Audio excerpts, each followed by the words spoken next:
If you're anything like me and Miranda, having fun while daring greatly is core to who we are. This is episode 8 of season 1, The Power of Purpose.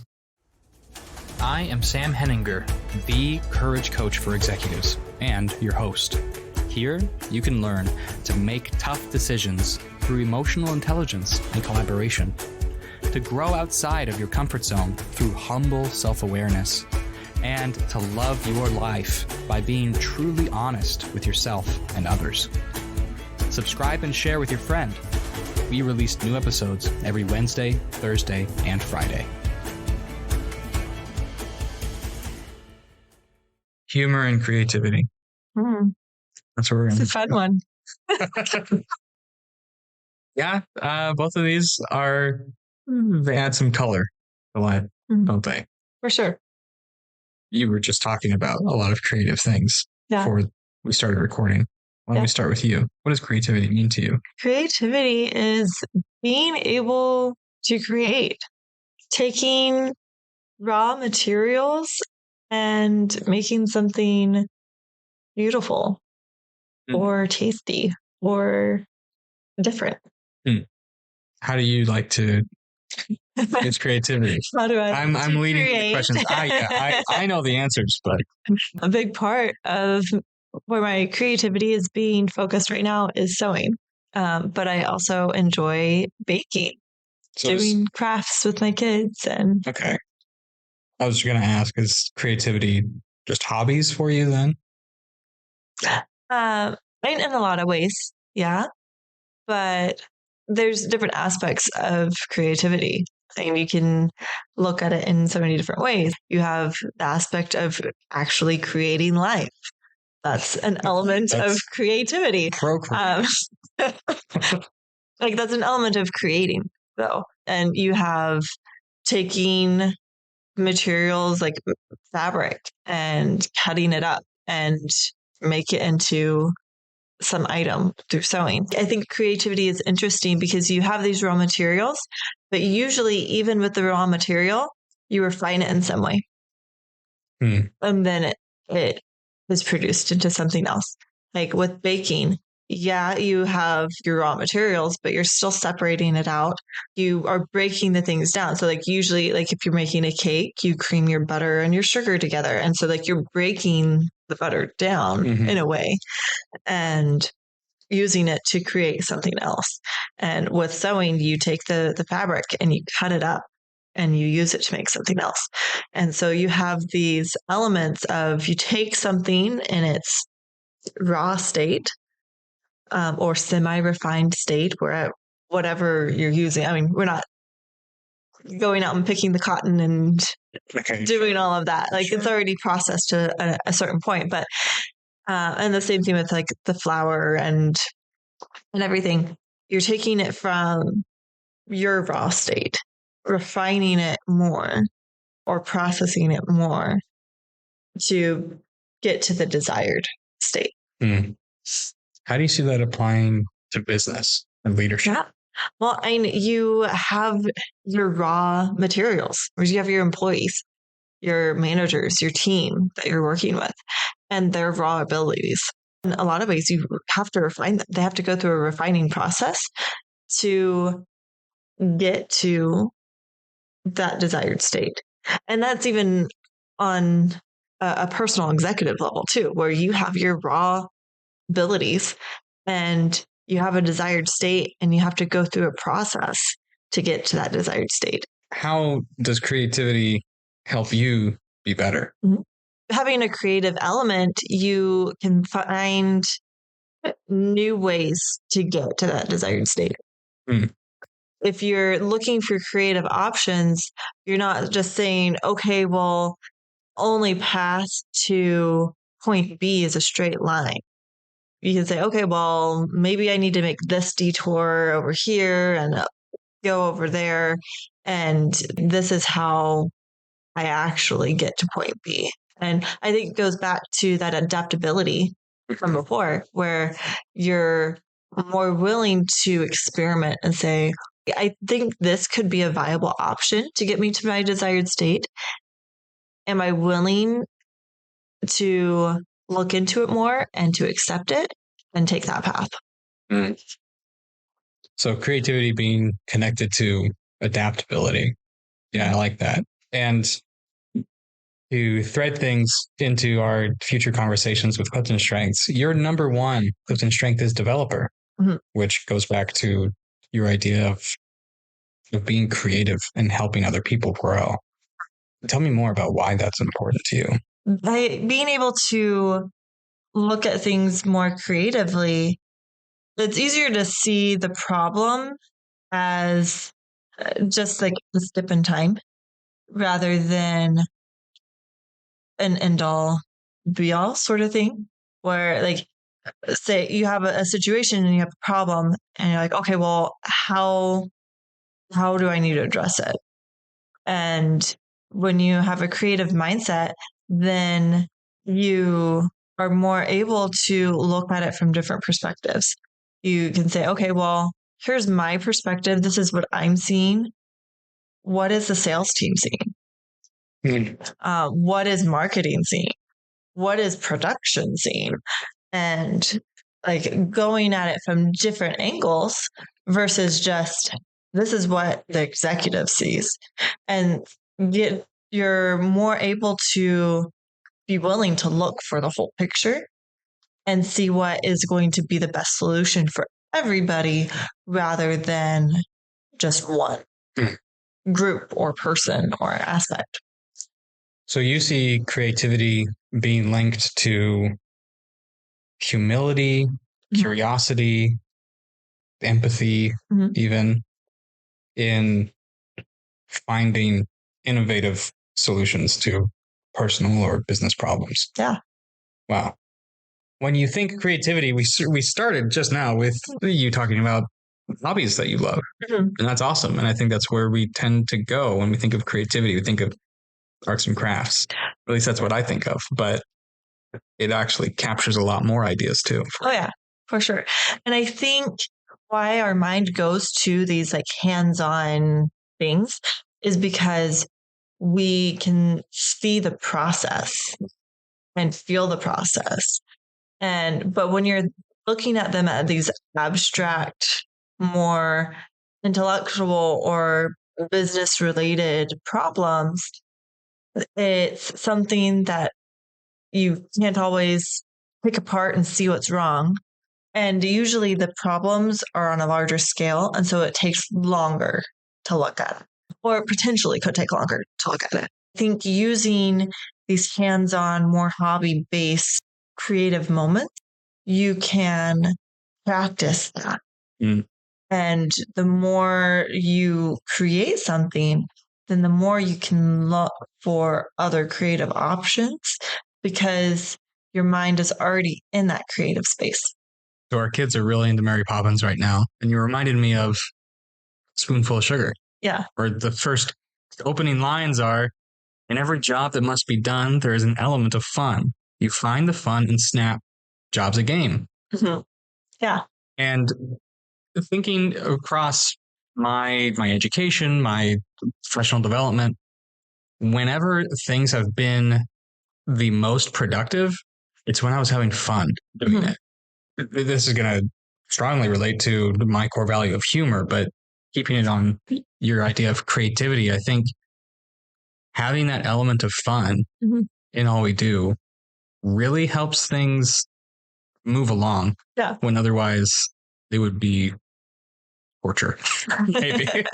Because it can be a challenge a lot of times, depending on what you're trying to get done. Yeah. I'm not saying that everything has to be like 100% fun all of the time. Because there are times where you just need to buckle down and do the job. And that's okay. But I think the more times that you can find those elements of fun, even if it is choosing your favorite color to write your tasks for the day, or like, sure, yeah, it can be something as simple as just putting up a picture that you like that reminds you to stay motivated, whether that's having a picture of your family to help you remember what you're doing your job for. or whatever it is, like something to help bring that memory back to, okay, this is why I'm doing it. This is my purpose. This is what I want my end result to be. Then even whenever something isn't quote unquote fun, then you still have that element of creativity to push you through those times. It's an interesting idea to assume that every bit of work that exists, there's an element of fun to it. Mm-hmm. And once you find it, then suddenly it doesn't feel so much like work anymore. Yeah. Making it part of your habit to look for the fun, that would really help me a lot. I think I'm just thinking about how I could use that more. I mean, plenty of chores to be done, plenty of tasks that regularly repeat, but finding ways that it engages me and helps me feel happy, that doesn't hurt anyone. Yeah. I mean, as long as it actually still gets the task done, right? You can get sidetracked and Right. turn it into something that's not productive, but approaching life and helping others see how to apply creativity, I see as really valuable and just something that people need. Mm-hmm. Yeah. Well, and there's so many different ways that you can like gamify the workplace.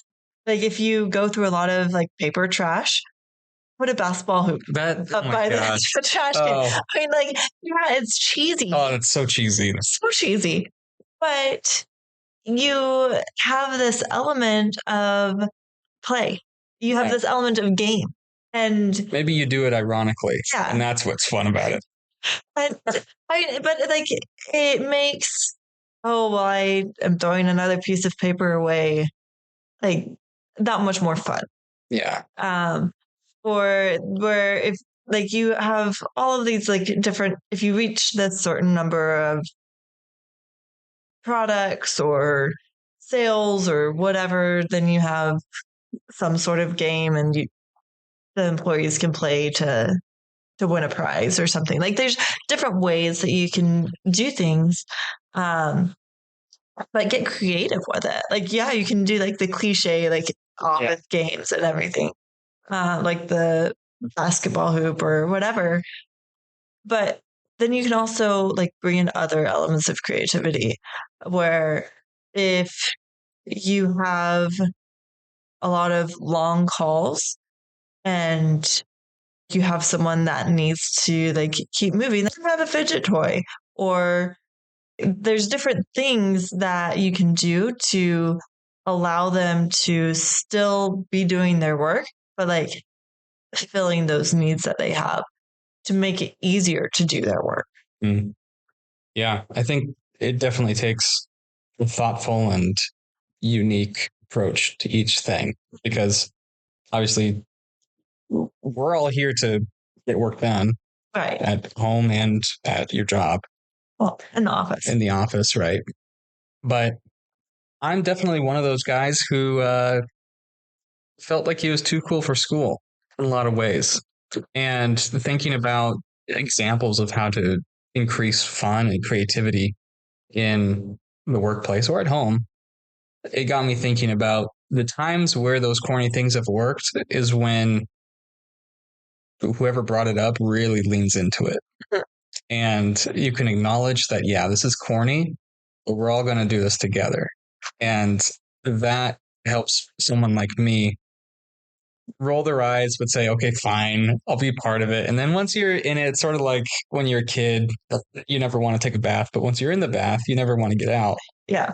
And so as far as increasing participation, I think being aware of like, what is the activity? What is the creative thing we're trying to do? How are we trying to increase creativity in what we're doing as a group? And if it turns out to be really corny, maybe you try leaning into it. Because we're not as susceptible to rolling your eyes at corny stuff as I am. Leaning into the corny and bringing in that participation, it does more than just getting people to participate in enjoying their job more, but also builds camaraderie.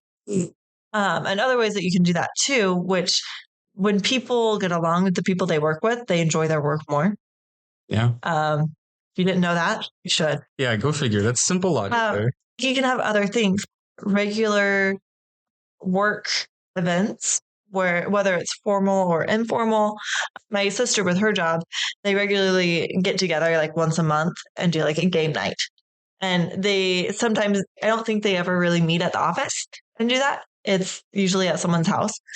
But that's building camaraderie and teamwork and different things so that they actually want to work together. Because when you like the people you work with, you're more likely to help them when they need help. And they're more likely to help you when you need help. They're more likely to want to find creative solutions to problems rather than I'm only going to choose an option that only benefits me or benefits me the most versus finding an option that will benefit as many people as possible in the best ways possible. I'm feeling resistance to some of these ideas. So I'll speak as maybe some of you who are listening to this.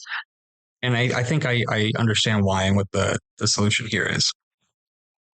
When we talk about certain traditions, certain things that can be done to increase fun or creativity, we're talking specifically about workplace and work teams and things like that. But just generally, if I were doing arts and crafts for the sake of doing arts and crafts, I would not be having fun. That's fair. Yeah, that's not a creative outlet for me. I think when some people start feeling a little defensive, start feeling like, yeah, I don't know what Miranda's really saying here. I don't know if I need to listen to this. I think it's because some of these ideas have actually come up and become stale in a lot of situations. And so that actually doesn't speak to the idea of creativity. Being creative has to include a certain level of novelty or at least authenticity. Yeah. Like you can't just be doing game nights because we do game nights. Right. Or like happy hour because we do happy hour kind of thing. Like it needs to be thoughtful and intentional. And that's where creativity and fun comes from. Yeah. Well, and it needs to take into account the needs of individuals. Because you may have a group of people that don't like games, which I don't like board games. Your group of people are weird. Say teasingly, because Sam isn't fond of board games. If you have a group of people, then saying, hey, we're going to have a game night, no one's going to show up. Or they'll show up begrudgingly and it's not going to be as fun of a time and not build that camaraderie and everything. But if you have a group of people who like to go golfing or who like to bake or who like to read, do a book club. There's so many different ways that you can do these group activities to build that camaraderie to help with that culture within the office. Well, and so you do a poll, you do a survey. Yeah. You get an idea there. But still, I think what remains is that need for thoughtfulness and an authentic approach. Because again, somebody might just be going with the flow, like whatever everyone else wants to do, I'll do it. And they're not really getting much out of it. So, well, I mean, in the beginning they may not, but if they are showing up authentically, then they'll get there. It's kind of like the fake it till you make it thing. But the key is you're showing up authentically. And that's an individual thing who each individual will decide if they're showing up authentically or not. But the more that you do it, then the more that you'll get pulled in. And I guess going back to sitting and doing arts and crafts and doing those hands-on things, something to keep in mind whenever you're doing something like that is, are you doing it for the process or are you doing it for the end result? Are you making something for somebody? Whenever I'm creating or crafting or being creative, I find the most joy from that when I'm doing it for somebody else. And other people find the most joy in just the process. Yeah. And it really depends on like your personality on what is more beneficial to you. because some need that process. And there's different therapy. Like you have art therapy. Purpose of the art or the creativeness is the process. Mm. And then you have the other hand of that where it's the process may not be as enjoyable, but they love the response that they get when they give whatever they made to somebody else. I recall my dad laughs at these childhood stories of mine where I grew up with Legos, so he would get me Legos. And for the particular box sets that he would get for me, I would build it and then be done. Like, I made it. Awesome. And then I go back to playing with all the other bits and pieces that don't actually belong in a set. Mhm. And so he always thought that was funny. Part of the joy I got from that was, okay, it's created. I have the results. It's like on the box. Okay. Moving back to the other fun stuff where I get to just imagine. Yeah. So, yeah, I think you're right. It depends on what you're after and what brings you joy. And that requires practice and self-awareness. And once you have a better idea of that yourself, then it makes it easier to have conversations and observe what others get the most out of. Yeah.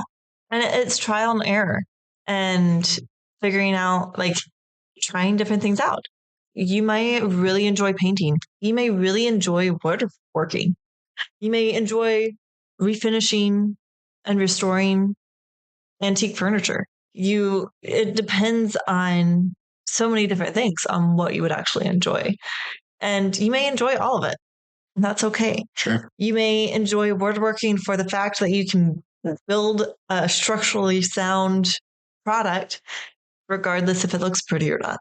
Mm-hmm. That's creativity, even if it doesn't look pretty. Sure. Or you may enjoy it for the fact that you can make something that looks really nice. And there's so many different aspects to it. You may enjoy baking for the simple pleasure of making something tasty, regardless how it looks. It could just look like a lump of something and taste so good. Or you can enjoy more of the finesse of baking, where you create these beautiful structures or things that look visually appealing, and hopefully they taste good too. There's these different aspects of it that there's no one way to create, even within one category. It's funny you say that because I'm reminded of this quote from famous, or at least celebrity chef Marco Pierre White, where he says something along the lines of, all cooking is art, except baking needs chemistry. So, I mean, baking can be very aesthetic and very meditative, even depending on how you're approaching it. But yeah, I also enjoy cooking as a way to create. Yeah. And that is a fabulous and very tasty way to create. So just because you don't feel like you have the skills with the hot glue gun or the scissors and the colors and everything, that doesn't matter. There are so many ways that you can create. Humans at their core are creative beings. I want to emphasize on this topic that creativity for you is not merely hobbies. Mm-hmm. It's core to who you are. Okay. Humor. Yeah. That is yours. I think it's really fun that we have creativity and humor. Like, those are things that bring joy to life. I feel like. I thought it was funny. I thought it was ironic. Yeah. Coincidental that both of these fun adjacent or like touching on fun values showed up in the same slot. Yeah. For us. Because humor, I grew up listening to old stand-up comedy albums. Mm-hmm. I grew up listening to a lot of Bill Cosby. Loved that stand-up. I just loved the concept of saying words in such a way that others find joy in it. Mm-hmm. And that art of finding humorous things about life and being able to communicate that, I find just so valuable and core to who I am. In a lot of ways, I have a pretty nuanced opinion on different types of comedy because there are some things that I would see as pretty crass. Not much of a guy who likes to hear cursing or toilet humor, things like that. But when it comes to wit, like being able to say something powerful with a lot of meaning and in a way that strikes at irony, it really it wakes people up. It activates their minds and helps them see things in a new way. And that to me is a really powerful skill. And my family, I grew up doing everything I could to make others laugh just because it felt good to make others laugh. My sister, she is a student of comedy. She loves Steve Martin. She loves Robin Williams, some of the old time greats. Yeah. And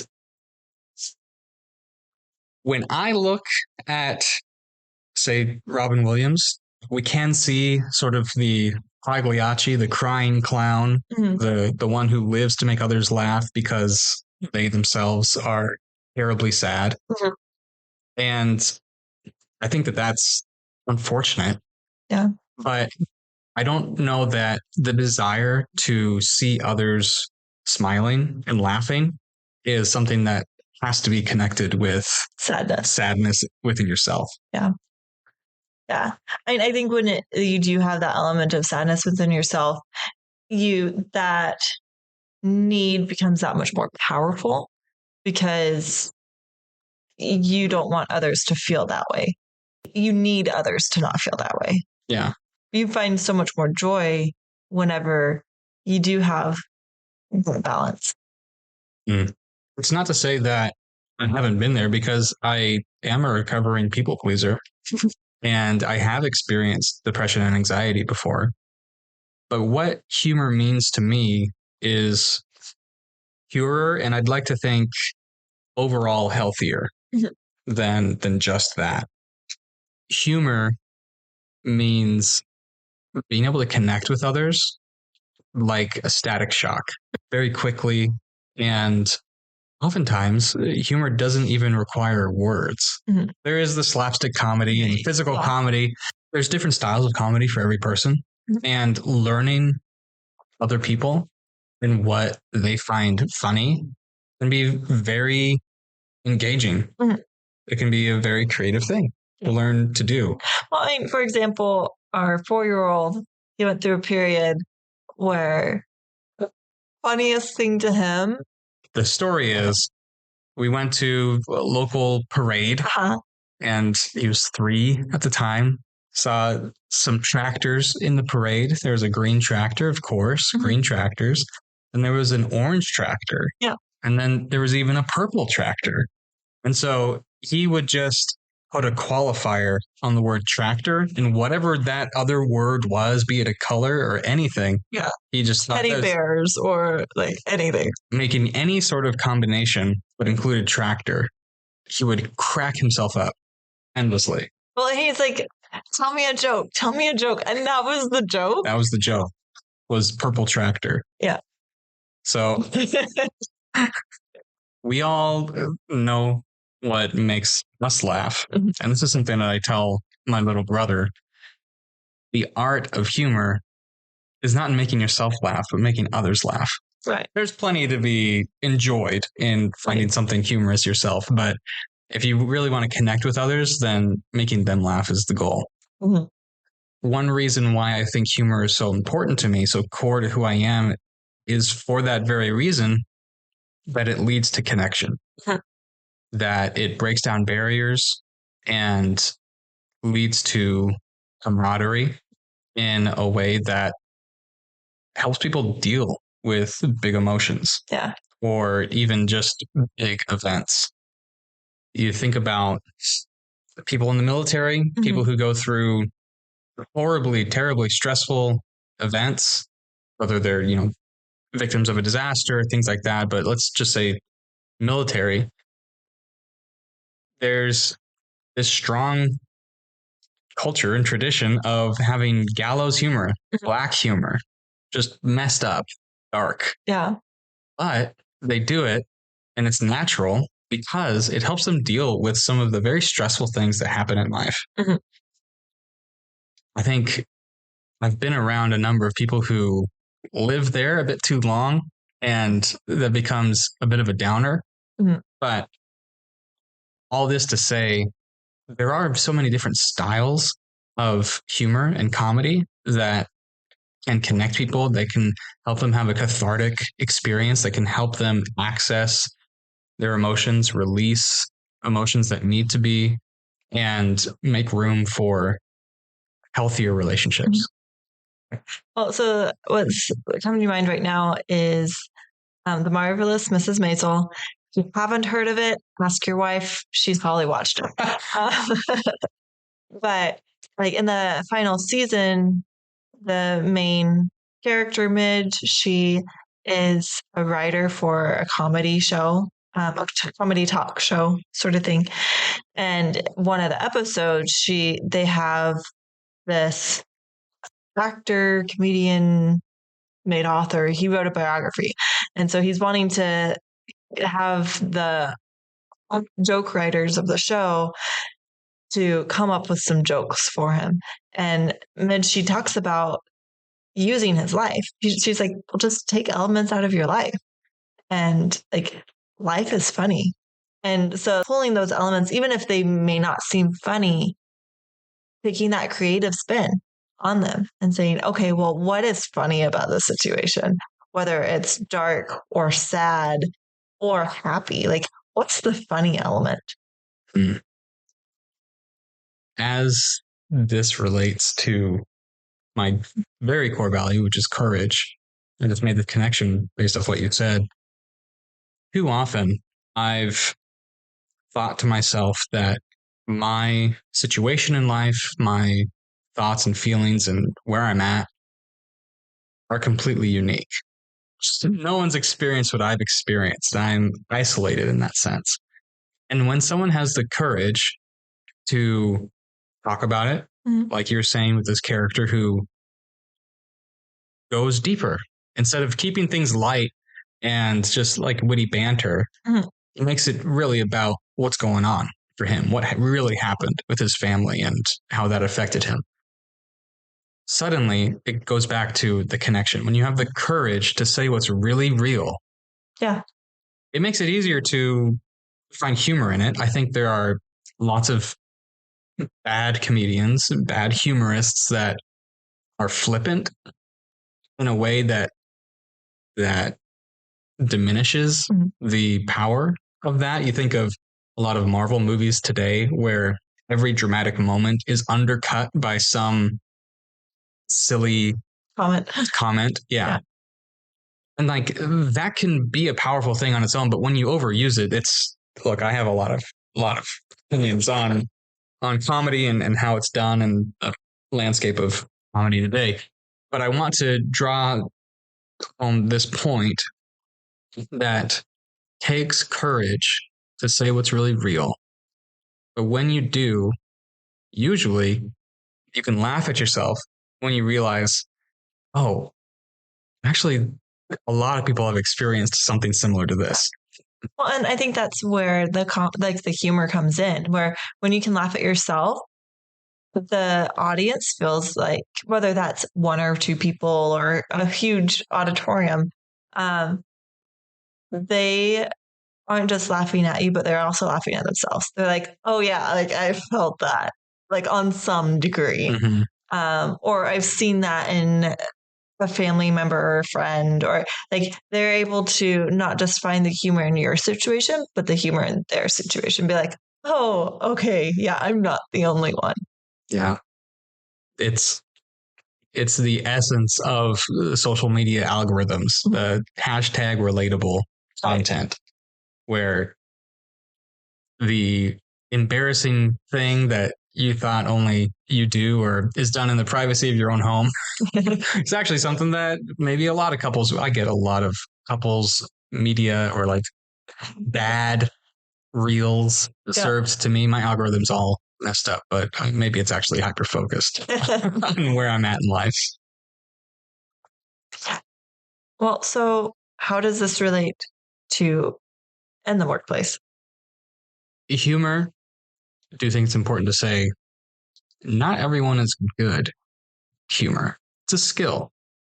It takes talent and practice to create a style of humor for yourself or to recognize humorous things and to be able to comment on them in a humorous way that is still appropriate. I think there's so many stereotypical representations of the workplace where inappropriate comments are made and it's played off as I was just telling a joke kind of thing. Anybody who's in or adjacent to HR that's listening to this, don't mistake me in saying like, yeah, just do it. It was funny. Yeah, you're blowing this out of proportion. No, there's definitely an art to it. And you have to be aware of your audience. And that's, I mean, almost practically rule number one in comedy is that you have to be aware of who you're talking to, who's hearing what you're saying. It all comes back to self-awareness, humility, curiosity, learning other people, learning yourself. Because when you're able to do that, you're going to be able to have those relationships, those connections where you're going to feel like you're in that foxhole with your brother in arms, so to speak. Like there's going to be that big deadline or this big thing hanging over your head. I don't know how it's going to turn out. This negotiation, this contract, whatever it might be, this deal that may or may not go through. When you have the ability to, I'm a very serious guy by nature. I'm starting to realize. Maybe this is why humor is so important to me because it helps me get over myself, get over it, step outside of your current situation and be able to laugh a little, not take things too seriously. Because when you're able to do that, it takes the pressure off when it's too much. So it helps calibrate the amount of pressure you're letting yourself be under. And it helps people see that what could feel like, oh, this is the end of the world. My blood pressure is going through the roof. I have health problems because of the amount of stress at work. Humor helps us regulate and keep things healthy. And I want to add that humor can also be an internal thing. It doesn't have to be something that you share with other people. And it can be something that it's okay to find things funny for yourself and no one else find them funny. And you don't have to share those. I think that goes back to knowing your audience. If you're doing it internally, you're your audience. You can find whatever is funny to yourself to be funny. If you know someone that would also think it's funny, you can share it with them. You want to know your audience, know whatever the content of your humor is appropriate for that audience. But it doesn't have to be something that you share. Sure. I think that's great. I mean, humor is more fun when you have someone to share it with because it's always more fun to laugh with more than yourself. But if you're still figuring it out and like wanting to try humor out for yourself, like it's okay to start with yourself. Sure. And you don't have to be a student of comedy like me and my siblings are to know what you like. Yeah. That's fine. And the more you can understand yourself and how you experience creativity, experience humor, what your preferences are, then it makes you a more whole person. Well, and it's so much more fun to laugh instead of cry or be mad. Thinking back to our kids, they do irritating things all the time. They're 2 and 4. That's their job. They're figuring out how the world works. And in order to do that, that's pushing boundaries. That is doing things that they know that they shouldn't or that we feel like they should know that they shouldn't over and over and over. And we have the choice to laugh about it and be like, oh goodness, they've done X for the 100th time again. Or we could get mad about it. And what's going to be more effective? If you get mad and yell at them or get upset with them, their learning centers shut down. They can't learn at that point. But if you bring back that element of fun to it, make it a game and work with them to help them learn why they're supposed to do something a certain way, why we don't jump on the couch for the 100th time. Help them understand what the purpose is and find that novelty in another way, then that's where the learning happens.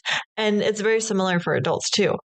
Whenever you have that joy and that excitement, learning happens so much quicker. I agree. What I would add to that is being relaxed, having fun can increase your productivity and focus. It takes thoughtfulness, intentionality in discovering what that looks like in each scenario. And maybe it changes. It's obviously going to change depending on the person. Right. It will change depending on the team. It's going to have some fluctuation depending on the task at hand and how your week's been going. Mm-hmm. But being willing to engage in the process of finding the fun that increases your focus, increases your productivity, that is, to me, an engaging and inspiring prospect of being able to do at work and home. Yeah, I completely agree. Cool. So how can I help you more fully live your core value of creativity? I give you a lot of leeway already. You do. You do really great. I think reminding me about the more mentally creative things. Because I'm really good about filling my need for that physically creative. Usually. I have noticed the past couple of weeks that I haven't been creative physically. And I've noticed that I'm not as creative mentally too.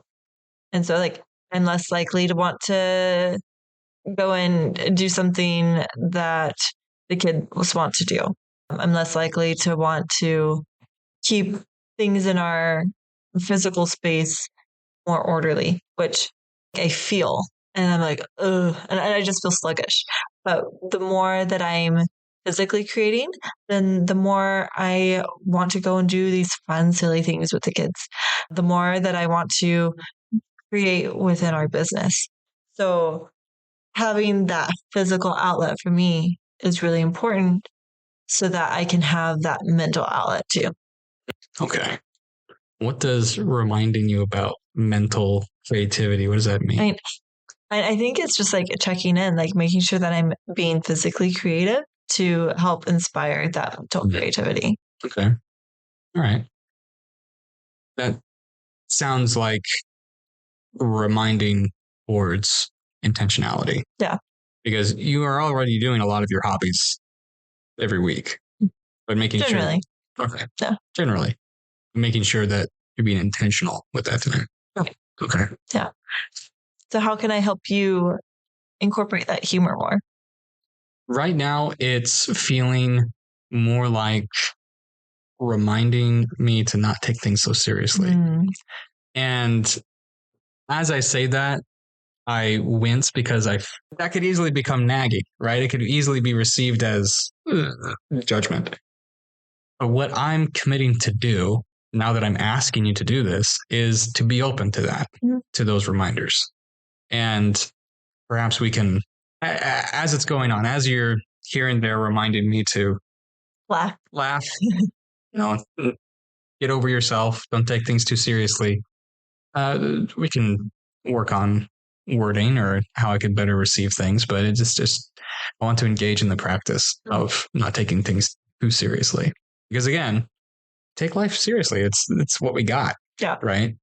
When it comes to my own life, it can be easy to take things too seriously sometimes. So I would appreciate that help, that reminder. Cool. I will work on that. Okay. Well, this is Sam, the Courage Coach for Executives. And I'm Miranda. Remember, it starts with you. Studies have shown that your brain's ability to successfully convert new information into knowledge that sticks with you can be multiplied 10 to 20 times when a session of learning is concluded with reflection. If you're able, please join me for a few minutes of personal integration. I will close my eyes, inhale through my nose, and exhale through my mouth. I'm thinking of the impressions I received during this episode, connecting new ideas to facts and experiences I already have, and then allowing myself to focus back to the present moment. I'm grateful to have spent this time with you. The music will play us out. Thank you for joining in the journey.